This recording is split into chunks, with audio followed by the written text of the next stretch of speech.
বিশ্বকাপের ইতিহাসে সবচেয়ে সফল দল, 5 বার চ্যাম্পিয়ন। ফুটবল মানে যাদের নাম সবার আগে আসে। কিন্তু 2002 সালের পর কেটে গেছে 24 বছর।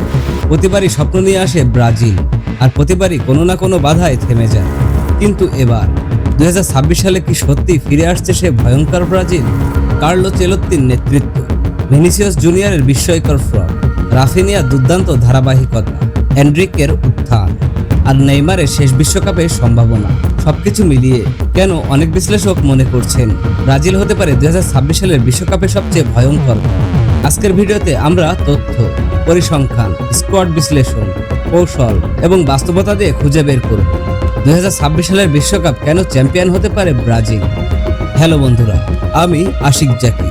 Welcome to Biomotivates. যদি ফুটবল, বিশ্বকাপ, খেলোয়াড়দের গল্প এবং গভীর বিশ্লেষণ পছন্দ করেন তাহলে এখনই সাবস্ক্রাইব করুন আমাদের চ্যানেল। চলুন শুরু করি। ব্রাজিলের সবচেয়ে বড় পরিবর্তনের নাম কার্লো আনচেলত্তি। বিশ্ব ফুটবলের অন্যতম সফল কোচ হিসেবে পরিচিত এই Italian coach Real Madrid, AC Milan, Chelsea, Bayern Munich, PSG প্রায় সব জায়গাতে তিনি সাফল্যের ছাপ রেখেছেন। 2026 সালের বিশ্বকাপের আগে ব্রাজিল জাতীয় দলে দায়িত্ব পাওয়ার পর থেকে দলটির মধ্যে নতুন শৃঙ্খলা এবং ভারসাম্য দেখা যাচ্ছে। ফিফা সহ বিভিন্ন আন্তর্জাতিক সূত্র নিশ্চিত করেছে যে আনচেলত্তি ব্রাজিলকে নতুন কৌশলগত কাঠামো সাজাচ্ছে।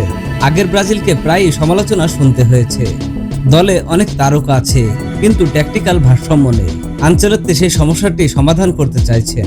বিশ্বকাপ জেতার জন্য একজন ম্যাচ উইনার লাগে, আর ব্রাজিলের সবচেয়ে বড় ম্যাচ উইনার হলেন ভিনিসিয়াস জুনিয়র।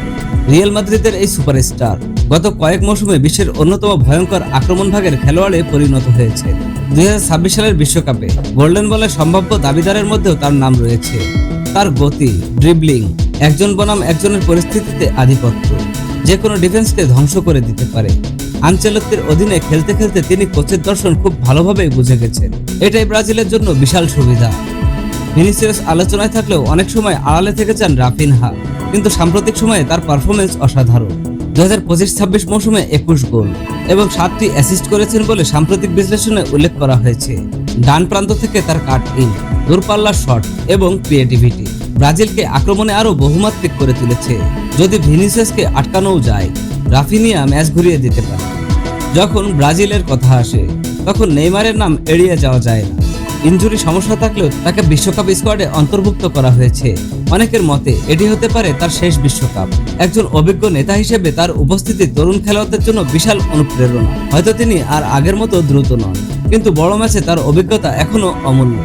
বিশ্ব ফুটবল এখন অপেক্ষা করছে এক নতুন নামের জন্য, এনরিক।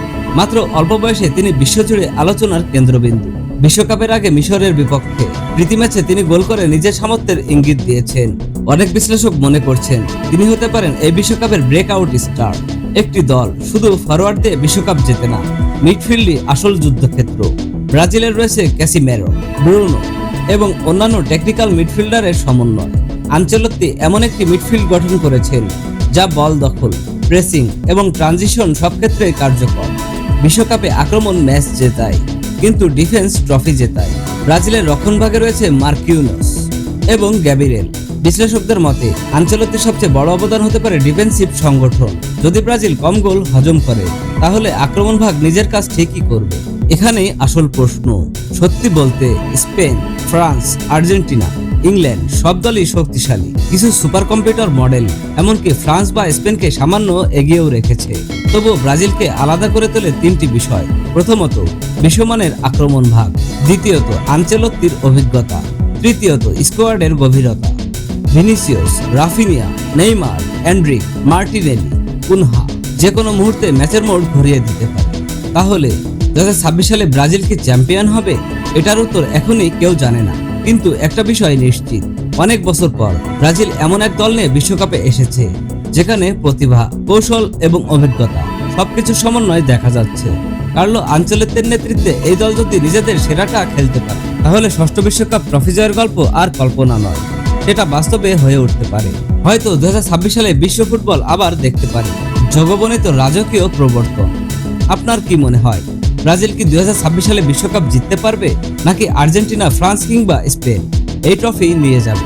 আপনার মতামত কমেন্টে লিখে জানান। ভিডিওটি ভালো লাগলে একটি লাইক দিন, বন্ধুদের সাথে শেয়ার করুন এবং ফুটবলের এমন গভীর বিশ্লেষণ পেতে চাইলে আমাদের সাথেই থাকুন। আজকের মতো এ পর্যন্তই, সকলে ভালো থাকবেন। আল্লাহ হাফেজ।